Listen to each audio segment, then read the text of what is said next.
찬송 29장 드림으로 주일 쉼이 있는 교회 예배를 시작하겠습니다.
교동문 11번입니다.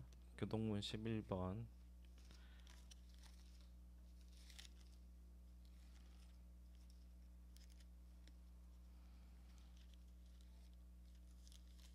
교동문 11번 교독하겠습니다.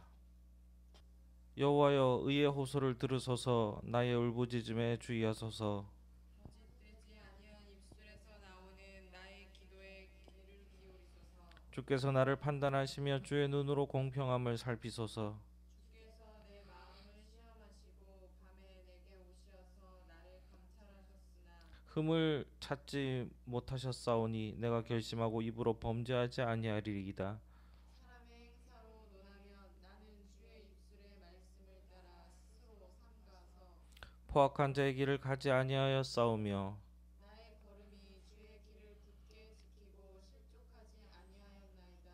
하나님이여, 내게 응답하시겠으므로 내가 불렀사오니 내게 귀를 기울여 내 말을 들으소서.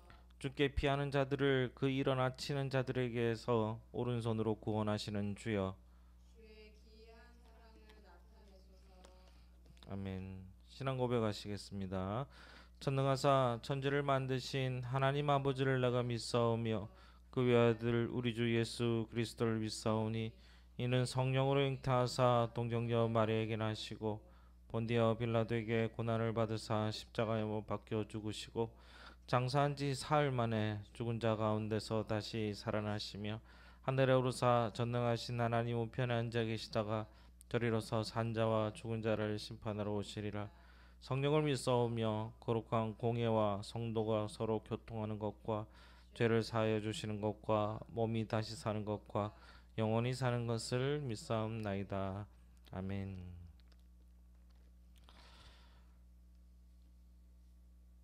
찬송가 144장 함께 찬송하겠습니다. 144장입니다.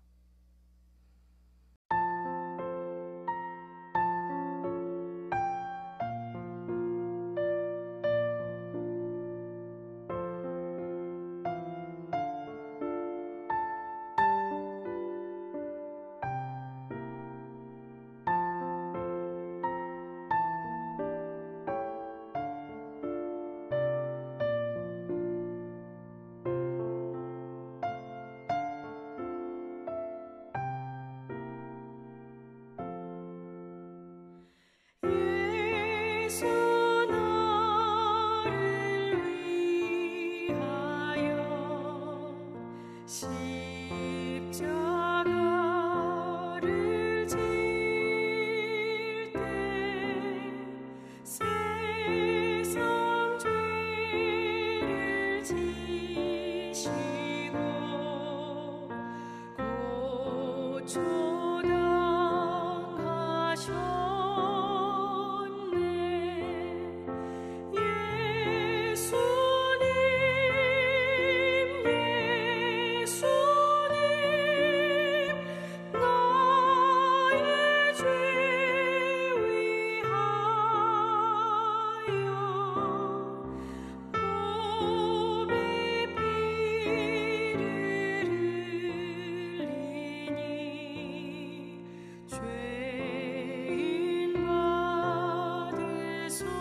이 시간은 우리 김승현 사모님 기도해 주시겠습니다.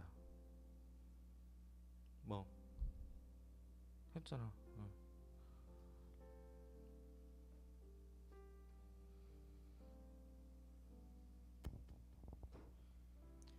기도하시겠습니다. 주님, 오늘도 새로운 날 그리고 주님께 예배드리는 주일을 허락하심 감사합니다. 주님, 1월부터 시작된 코로나가 조금은 잠잠해졌다 생각했는데 우매한 몇몇 사람으로 인해 전국에 확진자가 넘치는 상황으로 돌변했습니다. 아버지. 예배는 물론 작은 모임과 만남조차 할 수 없고 많은 경제적 손실이 발생한 이 상황에 기독교인이라는 것 때문에 믿는 사람들 모두가 이곳저곳에서 욕을 먹고 분노의 대상이 되고 있습니다. 주님, 저희가 잘못해서입니다. 저 우매한 자들 역시 주님이 만드신 저희와 같은 인간이기에 비난하고 싶고 욕하며 돌을 던지고 싶지만 그 역시 저희의 잘못이라 생각합니다. 너무나 많은 피해로 화가 나지만 그들을 정죄하실 분 또한 주님이시기에 저희는 조용히 나라의 지침에 따르며 기도할 뿐입니다. 주님, 기독교인이라는 이름으로 악행을 행하고 정부에 반하는 앞이 어두운 이들의 눈을 어서 밝혀주시고 주님께 회개하여 겸손해지게 인도해 주시옵소서. 아멘. 그들만 피해보는 것이 아니라 온 국민의 건강을 위협하고 국가 전반에 많은 피해를 주고 있습니다. 하루라도 빨리 깨닫게 인도해 주시옵소서. 아멘. 우리 슈미있는 교회와 교인들을 위해 기도합니다. 지난주까지도 함께 얼굴 보며 예배드리고 잠시나마 이야기도 나눴는데 또다시 온라인 예배로 만날 수밖에 없는 상황입니다.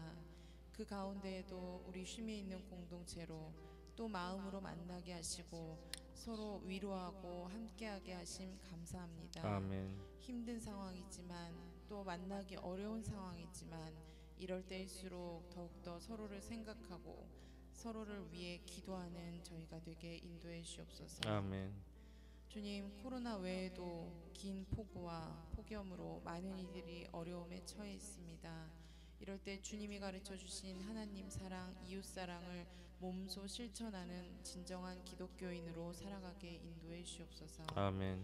주님, 저희가 각자 어디에 있든지 주님과 함께하는 삶을 체험하는 쉼이 있는 교회와 교인들이 되길 원하며 예수님의 이름으로 기도합니다. 아멘. 오늘 말씀은 로마서 13장 1절에서 7절까지의 말씀을 보겠습니다. 로마서 13장 1절에서 7절까지의 말씀입니다. 사도행전 다음에 있죠. 로마서 13장 1절에서 7절까지의 말씀이 있습니다.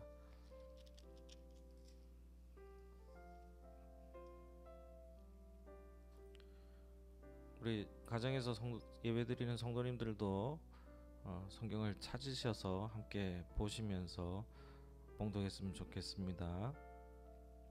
로마서 13장 1절에서 7절까지입니다. 한 절씩 교독하겠습니다. 각 사람은 위에 있는 권세들에게 복종하라. 권세는 하나님으로부터 나지 않음이 없나니 모든 권세는 다 하나님께서 정하신 바라. 그러므로 권세를 거스르는 자는 하나님의 명을 거스르니 거스르는 자들은 심판을 자초하리라. 다스리는 자들은 선한 일에 대하여 두려움이 되지 않고 악한 일에 대하여 되나니 내가 권세를 두려워하지 아니하려느냐. 선을 행하라. 그리하면 그에게 칭찬을 받으리라. 그는 하나님의 사역자가 되어 내게 선을 베푸는 자니라. 그러나 내가 악을 행하거든 두려워하라. 그가 공연히 칼을 가지지 아니하였으니 곧 하나님의 사역자가 되어 악을 행하는 자에게 진노하심을 따라 보응하는 자니라. 그러므로 복종하지 아니할 수 없으니 진노 때문에 할 것이 아니라 양심을 따라 할 것이라. 너희가 조세를 바치는 것도 이로 말미암음이라. 그들이 하나님의 일꾼이 되어 바로 이 일에 항상 힘쓰느니라. 모든 자에게 줄 것을 주되 조세를 받을 자에게 조세를 바치고 관세를 받을 자에게 관세를 바치고 두려워할 자를 두려워하며 존경할 자를 존경하라. 아멘. 오늘도 우리 하나님의 위로하심이 저희 쉼이 있는 교회 성도님들 가정에 넘치시기를 기도합니다.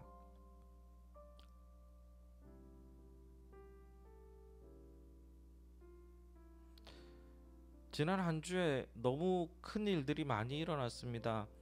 특히 기독교에 있어서는 너무나 답답하고 슬픈 일이 아닐 수가 없습니다. 이제 저희가 오프라인 예배드린 지 한 달 정도 됐나요? 이제 또 한 달 정도 됐죠. 한 달 정도 되는데 다시 화면을 통해서 온라인을 통해서 여러분을 만나야 하는 사태가 일어나고 말았습니다. 코로나 사태 초기만 해도 그렇게 욕을 하던 신천지보다 우리가 또 더한 욕을 먹고 있는 게 최근 며칠 사이에 일어나 버리고 말았습니다. 여러 교회에서 심각할 지경이라고 할 만큼 코로나 확진자들이 많이 교회에서 나왔습니다. 그것만 해도 엄청난 일임에도 불구하고 정광훈이라는 면직 출교된 목사가 자기 정치적인 신념에 따라서 수많은 이웃들과 국민들을 불안과 공포로 몰아넣는 그런 사건이 일어나고 만 것이죠. 어떤 사람은 테러리스트라고도 표현을 합니다. 이 사람에 대해서. 또 그리고 그를 따르는 사람들은 어떻게 쇠뇌가 된 건지 아직도 정신을 못 차리고 있는 사람들도 많습니다. 많은 교회와 시민들이 불편을 감수하고서 서로를 위하여 지키고 쌓았던 방역의 뚝을 완전히 무너뜨리고 말았습니다.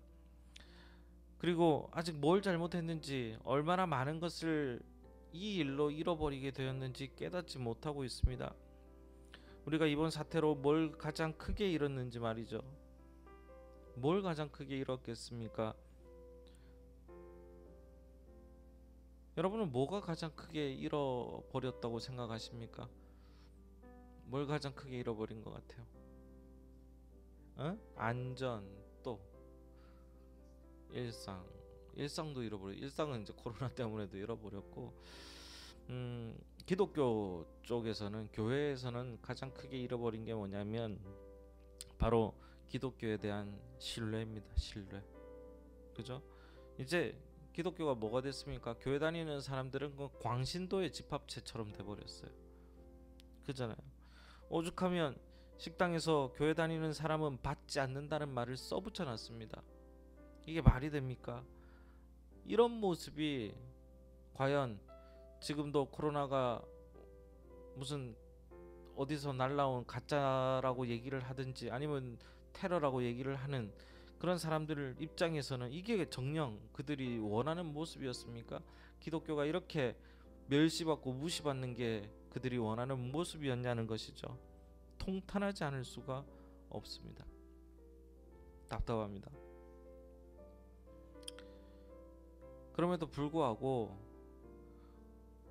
그 사람들이 기독교라는 그 단어의 허울을 쓰고 있기 때문에 다른 그렇지 않은 많은 교회에서도, 그리고 기독교 내 사람들도 뭐라고 얘기합니까? 사과하고 있는 것이죠. 함께 미안하다라고 머리 숙이고 있습니다.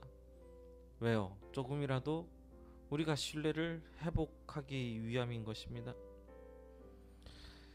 예수님께서 유대에서 복음을 전하실 때 원수들이 예수님을 그 당시 유대를 지배하던 로마 정부와 대결시키게 하려고 무수히 애를 썼습니다. 그래서 로마 황제의 세금에 대해서 사두개인의 강교한 질문이 있었습니다. 그래서 뭐라고 얘기하냐면 당신 되게 혁명적인 사람 아니냐라고 얘기했어요. 그러면서 뭐라고 얘기를 하냐면 로마에 세금을 바치는 게 옳으냐라고 묻습니다. 그 당시만 해도 로마는 뭐예요? 이스라엘은 식민지였고 식민지를 지배하는 사람들은 로마 사람들이었거든요. 그 로마에다가 이렇게 우리를 멸시하고 미워하는 로마에다가 이것을 바쳐야겠느냐라고 묻는 겁니다. 그때 예수님이 뭐라고 얘기합니까? 가이사, 로마 황제거든요. 가이사의 것은 가이사에게로, 하나님의 것은 하나님께 드리라 라고 말씀하면서 로마 정부와 교회의 할 일에 대해서 분명하게 분리해서 말씀하시는 장면이 나옵니다. 예수님은 그 일생을 통해서 하나님 나라에 전념하시고 로마의 정치에 관여하지 않으셨어요. 그런 고로 유대인들이 예수님을 잡아서 사형에 처하도록 로마 총독 빌라도에게 넘겨줬지만 사실 그 빌라도는 예수라는 사람을 살려주려고 3번이나 노력했던 사람 중에 한 사람입니다. 그다지 크게 예수라는 사람이 로마에 위협적이지 않았던 것입니다. 근데 그러면 예수는 누가 잡아 죽였습니까? 자기 민족 유대인들이 잡아 죽인 거예요. 로마를 지배했던 로마를 지배한 게 아니죠. 이스라엘을 지배했던 그 식민 정부를 가지고 있었던 그 로마가 예수를 잡아 죽인 것이 아니라 그 당시에 예수를 미워하고 멸시하고 싫어하고 했던 사람들이, 같은 민족이, 유대인들이 잡아 넣고 십자가에 매달고 말았던 것입니다. 로마에 있어서 예수가 그렇게 큰 위협이 되었다라고 그 당시 로마 사람은 생각하지 않았을런지도 모르겠다는 겁니다. 성경에는, 본문으로 돌아가면요, 성경에는 세상 권세와 그리스도인에 대한 말씀이 그렇게 많지는 않아요. 뭐 정부에 대한 얘기 뭐 이런 것들이 많지는 않습니다. 그런 면에서 오늘 나왔던 말씀은 로마서의 참 특이한 말씀 중에 하나고 또 눈여겨봐야 될 말씀입니다. 어떻게 잘못 읽으면 되게 수동적인 면이라고 볼 수가 있어요. 왜냐하면 뭐 그냥 복종하라, 그래서 권세가 다 하나님께서 왔으니까 니넨 다 복종하고 살아라, 뭐 이런 얘기만 하는 그런 이야기로 비칠 수도 있는데, 우리가 조금 더 깊이 생각할 부분이 있다라는 것을 좀 봐야 되겠죠. 성경을 이해하기 위해서는 가장 중요한 게 뭐냐면, 그냥 성경을 그냥 우리의 눈으로 봐서 그냥 읽고 바로 이해하면 이해가 될까요? 왜 안 돼요? 응? 성경은 언제 쓰여졌어요? 옛날에 맞아요. 옛날에 쓰여졌어요. 예수님 당시의 일도 뭐 2000년이 넘은 그런 상황인데, 그 오래된 이야기를 지금 읽으면서 아무런 선 이해 없이 이해한다라는 것은 무리가 있는 겁니다. 지금 몇십 년 전에, 한 100년 전에, 100년은 안 됐지만 일제 시대 때, 그죠? 일제 시대 때나 뭐 그랬을 때 그 써놓은 글을 보면 되게 어려워요. 무슨 이런 말이 사마띠 아니하고 뭐 되게 아래 한글도 나오고, 그죠? 읽기도 힘듭니다. 그리고 그 당시에 무슨 일이 있는지를 잘 모르면 그 글을 이해하기도 힘들어요. 하물며 100년도 안 된 그 시기의 이야기들을 이해하려고 하는 것도 힘든데, 2000년이 넘은 그 당시 이야기를 그냥 아무런 이해 없이 그냥 바로 읽고 이해한다라는 것은 상당히 힘든 일이다라는 것이죠. 그래서 성경을 이해하기 위해서는 당시의 시대와 문화를 고려해야 된다라는 거예요. 그래야 그 뜻을 이해할 수 있기 때문입니다. 당시는요, 로마의 권력이 이스라엘을 다스리고 있을 때입니다. 근데 로마는 식민지니까 되게 억압하기도 했고, 물론 풀어줄 때도 있었지만 어쨌든 로마 기분 나쁘면 바로 어떻게 돼요? 목이 날아가는 그런 상황의 시대였던 겁니다. 되게 무서운 상황이었습니다. 그런데 바울은 이 오늘 말씀을 통해서 로마에 대적하기를 바라지 않는다고 해요. 왜 그럴까요? 한번 생각을 해볼게요. 지금 우리 일단 저희 가족이 여러분이 있지만 우리 딸이 있어요. 우리 딸 보고 지금 나가서 무슨 얘기를 하면 바로 잡혀가고 혹은 죽을 수도 있어. 근데 그 딸 보고 나가서 외쳐라 이렇게 얘기하겠어요, 아빠가? 얘기 안 하죠. 부모의 입장에서는 이야기 안 하죠. 바울도 어떤 면에서는 그들의 교인들 그리고 그리스도인들을 보호하기 위해서 되게 애쓰고 있었다라는 것을 볼 수가 있다라는 겁니다. 바울이 로마에 교인들이 로마에 대적하기를 바라지 않았다라는 거예요. 괜히 로마를 자극시킴으로 말미암아 그들을 보호하지 못하기를 싫었다는 거죠. 오히려 자극시키지 않고 그들의 교인이 보호받고 더한 핍박 속으로 그들을 끌어들이지 않기 위함이었다라는 것을 생각해 볼 수가 있다라는 것이죠. 그래서 쓰여진 글 중에 하나예요. 로마의 세력이 뭐 다 옳다, 하나님의 세력이다 이런 얘기를 하고 있는 게 아니라는 거예요. 복종하라는 얘기를 왜 했느냐라는 것을 봐야 될 겁니다. 그리고 한 발자국 더 깊이 들어가 보면 만약에 로마의 세력이 너무나 나쁘고 우리가 바라볼 때 옳지 않는 세력이라고 한다면 하나님께서 심판해 주시리라는 확신이 있었던 사람이 바울입니다. 그 증거들을 어디서 찾아볼 수 있느냐 좀 볼게요. 3절 봅시다. 3절 13장 3절에 보니까 다스리는 자들은 뭐하라고요?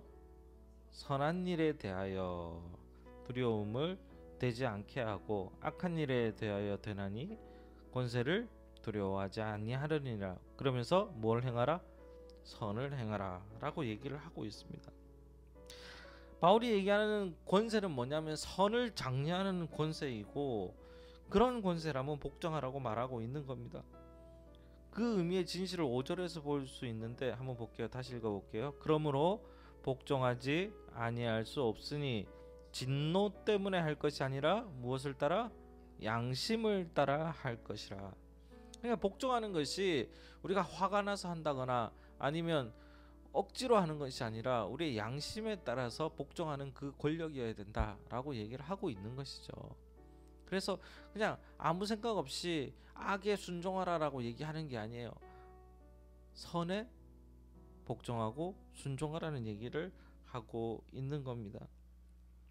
그리고 선이 행하는 일이라면 따르라라고 말씀하고 계시는 것이죠. 자, 이번 코로나 사태에서 많은 것을 볼 수가 있습니다. 불의한 것이 아니면 우리가 국민의 의무를 준행하고 따르라라고 말하고 있음에도 불구하고 이웃을 보호하고 나를 보호하는 일에 온갖 거짓과 핑계로 불행을 자초하고 있는 것을 볼 수가 있습니다. 그죠? 답답하지 않습니까? 상식선에서 우리가 해야 할 일이 바로 오늘날 바울이 말하는 것이기도 하는 겁니다. 물론 권력자에 대한 생각이 다를 수가 있습니다. 뭐 보수나 뭐 진보나 이런 데 따라서 생각이 다를 수도 있죠. 또한 모두 하나님의 일꾼이라고 생각할 수도 없습니다. 그러나 큰 그림의 성경의 역사를 볼 때 결국 성경이 흘러온 역사는 어때요? 하나님의 섭리 가운데 흘러왔다라는 것을 볼 수 있는 역사이기도 하거든요. 섭리가 뭡니까? 하나님의 뜻대로 움직여 왔다라는 거예요. 그래서 결국은 나쁜 왕들은 벌받기도 하고 좋은 왕들은 좋은 상을 받기도 하는 그런 것들을 볼 수가 있겠지요. 이 하나님의 섭리 안에서 우리가 살아가고 있다라고 생각하는 것이 우리의 그리스도인들의 본분입니다. 그래서 지금 우리는 뭡니까? 지금 내가 살아가고 있는 이곳에서 어떻게 살아야 되죠? 최선을 다해서 사는 것이 중요합니다. 그것이 우리의 의무인 것 중에 하나죠. 오늘 성경에서는요, 좀 읽지는 않았는데 이제 읽어볼 부분에서 그러면 그리스도인들의 의무는 뭔가 이에 관해서 또 나옵니다. 그럼 우리는 이런 어려운 상황 속에서 지금 코로나 사태로 많이 힘들어하고 있잖아요. 그러면 우리는 무슨 의무를 지켜서 살아야 되는지를 봐야 된다는 거예요. 그 의무가 뭔지를 한번 살펴보자는 겁니다. 8절에서 10절을 다 같이 한번 읽어보겠습니다. 시작. 피차 사랑의 빛 외에는 아무에게든지 아무 빚도 지지 말라. 남을 사랑하는 자는 율법을 다 이루었느니라. 율법을 다 이루었다고 얘기합니다. 자, 그리고 9절에 간음하지 말라, 살인하지 말라, 도둑질하지 말라, 탐내지 말라 한 것과 그 외에 다른 계명이 있을지라도 내 이웃을 내 자신과 같이 사랑하라 하신 그 말씀 가운데 다 들었느니라. 10절 사랑은 이웃에게 악을 행하지 아니하나니 그러므로 사랑은 율법의 완성이니라. 아멘. 무엇에 관한 얘기입니까? 지금 무슨 얘기가 제일 많이 나왔어요? 사랑이라는 얘기입니다. 기독교는요 사랑의 종교예요. 그죠? 기독교는 근데 사랑의 종교인데 기독교는 지금 완전히 폭력을 행하는 종교가 되어 버렸다라는 거예요. 기독교는 사랑이에요. 여러 가지 율법이 많습니다. 성경에 이런 율법이 하지 말라는 거 되게 많아요. 이건 해라 하는 것도 있고. 그러나 그것의 완성은 뭐라고 표현하고 있어요? 사랑이라는 겁니다. 그것이 율법의 완성이라고 얘기하는 거예요. 그 중에서도 내 이웃을 내 몸과 같이 사랑하라는 그 메시지가 여기 나와 있다는 겁니다. 10절 보니까 다시 한번 10절 보니까 뭐라고 합니까? 이웃에게 악을 행하지 아니하나니 뭐는 사랑은. 자, 사랑의 모습 중에 하나가 뭐예요? 이웃에게 악을 행하지 아니해야 돼. 그러니까 이웃을 돌보고 섬겨야 될 것이 사랑인데 지금 어떠냐는 겁니다. 오히려 이웃을 불행하게 하고 이웃을 공포로 몰아넣는 그런 행위 속에 있다라는 거예요. 왜? 자기의 정치적인 신념 때문에 자신 주변에 있는 수많은 이웃들이 그리고 교인들이 교회가 핍박받고 고통받고 있음이 보이지 않는다라는 게 너무나 황당하기도 하고 답답하기도 한 그런 상황입니다. 이번 사태는 이웃에게 악을 행한 사태이기도 합니다. 이 잘못을 기독교인이 아니라 비기독교인이 더 잘 알고 있어요. 처음에도 말씀드렸다시피 수많은 댓글이 올라오면서 교회 다니는 사람에 관한 욕들이 엄청나게 올라오고 있습니다. 좀 전에 본 어떤 네티즌은 내일 교회 가는 사람은 테러리스트로 지정하자 라고 얘기를 할 정도예요. 지금 우리가 이런 상황에 몰려 있다라는 겁니다. 함께 고통을 인내하면서 참고 견뎌야 할 마당에 오히려 예배를 드려야 된다고 모여서 드리는 예배만이 옳다라고 얘기하면서 이웃을 위험 속에 빠뜨린다면 그것은 진정한 하나님의 사랑이 아닌 것이죠. 답답합니다.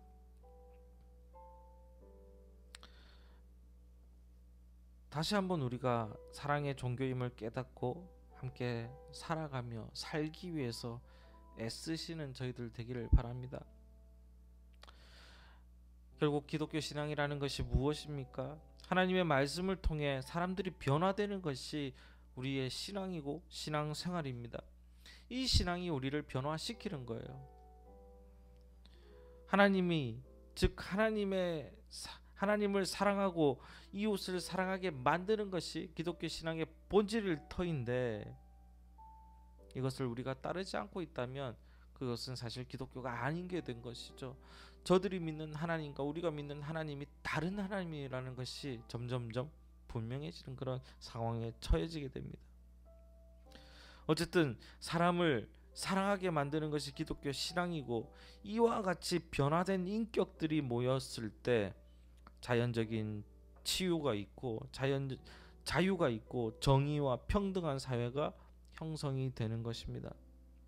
교회가 할 일은 이와 같이 그리스도를 통해서 구원받고 변화된 그리스도인들의 인격을 만드는데 그 목적이 있음을 잊지 않기를 바랍니다. 사랑하는 우리 쉼이 있는 교회 성도님들도 저는 여러분들이 악이 아닌 사랑을 말하고 겸손으로 다른 이와 함께 하시는 분들이 되기를 간절히 바랍니다. 그로 말미암아 하나님의 나라를 이 땅에서 맛볼 수 있다면 저와 여러분을 통해서 하나님 나라가 이런 곳인가 이런 곳이다라는 것을 다른 사람이 간접적으로만 체험할 수 있다면 그것만 해도 하나님은 기뻐하고 행복하실 분이라고 저는 믿어 의심치 않습니다. 사랑하는 우리 쉼이 있는 교회 성도 여러분, 이 일을 통해서 저는 많은 사람들이 이제 시작된 증오의 기독교에서 사랑의 기독교로 변화되는 과정을 쳐다볼 수 있기를 바랍니다. 그리고 그 시작은 다른 사람이 아니라 바로 우리를 통해서, 여러분과 저를 통해서 이루어지는 놀라운 은혜가 오늘 이 자리에도, 그리고 함께 예배드리는 여러분에게도 임하시기를 주의 이름으로 간절히 축원하겠습니다. 기도하겠습니다. 하나님, 참으로 답답한 시간이 흘러가고 있지만 하나님, 그 가운데 저희들이 좌절하거나 절망으로 말미암아 우리가 해야 할 일들을 놓치는 일들이 일어나지 않도록 주님 도와주시옵소서. 그토록 자기의 욕심만을 위해서 살아가는 사람이 바로 우리 스스로였음을 다시 한번 인정하게 되는 시간입니다. 하나님, 저희들도 교만하지 않게 하시고 항상 하나님 앞에 엎드려서 겸손함으로 말미암아 우리의 생각들이, 그리고 우리의 삶들이 항상 낮아지고 섬겨지는 삶이 되게 하여 주시옵소서. 다른 이들을 고통과 절망 속에서 구해내지는 못할 망정 몰아넣는 저희들이 되지 않도록 주님 도와주시옵소서. 함께 살아가는 이 사회가 하나님 밝은 사회가 될 수 있도록 서로 섬기고 사랑하는 우리의 이웃을, 우리 하나님을 사랑하고 우리의 이웃을 더 깊이 사랑할 수 있는 저희들 되게 도와주시옵소서. 예수 그리스도의 이름으로 기도드립니다. 아멘. 자, 인사 한번 하겠습니다. 샬롬, 반갑습니다. 우리 집에서 예배 드리고 계신 분들 잘 계시죠? 함께 예배 드리게 하신 하나님께 감사와 영광을 돌립니다. 예배 드린 지 한 달 정도 됐나요? 모여서 예배 드린 지, 대면 예배를 드린 지 한 달 정도 됐는데 이제 다시 또 온라인으로 전환됐습니다. 보니까 한 달 온라인 예배 드리고, 한 달 모여서 예배 드리고, 또 한 달 온라인 예배 드리고 또 그러는 것 같아요. 그래서 지금 벌써 세 번째 온라인 예배가 됐는데 저도 마음이 좀 아프고 쓰립니다. 이게 그 전에 코로나 사태가 이제 그래도 자연재해였다면 지금의 코로나 사태는 이제 인재로 인해 발생된 게 아닌가 하는 생각이 들기 때문에 더 그런 것 같습니다. 여러분들도 많이 힘내시고 다시 모여서 예배 드릴 수 있도록 또 큰 기대와 기도를 부탁드리도록 하겠습니다. 우리 교회와 또 그리고 함께하는 이들을 위해서 기도 부탁드리도록 하고요. 코로나가 이제 다시 또 심각해지고 있다고 얘기를 하죠. 저희들이 잘 관리해서 잘 막아내고 빠른 시간 내에 종식이 될 수 있도록 우리가 서로 손잡고 나아갈 수 있기를 바랍니다.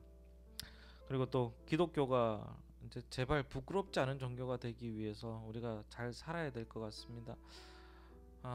같은 기독교라는 이름 아래에서 제가 태어나서 지금까지, 제가 나이는 많지 않지만 태어나서 지금까지 이렇게 욕을 먹어본 적이 있는가 싶을 정도로 많은 욕을 얻어먹고 있는데 더 이상 그렇지 않을 수 있도록 저희가 노력하고 애써야 할 줄로 믿습니다. 무더위가 또 기승을 부린다고 하니까 여러분 건강도 잘 관리해 주시고요. 항상 잊지 마시고 서로 연락하면서 힘들어하는 사람들 없을 수 있도록 함께 지켜봐 주시기를 부탁을 드리겠습니다. 자, 다음 주 기도는 우리 박주은 학생입니다. 자, 그러면 우리 축도하심으로 마칠 수 있도록 하겠습니다. 지금은 우리 구주 예수 그리스도의 무한하신 은혜와 하나님 아버지의 극진하신 사랑과 성령의 감화 감동하심이 오늘 이 자리에 함께 예배드리고 또한 기독교로 인해서 많은 상처를 입은 사람들과 또 우리 스스로 하나님의 길을 쫓아가고자 애쓰는 사람들의 마음 속에 지금부터 영원토록 함께 하시기를 간절히 축원하옵나이다. 아멘.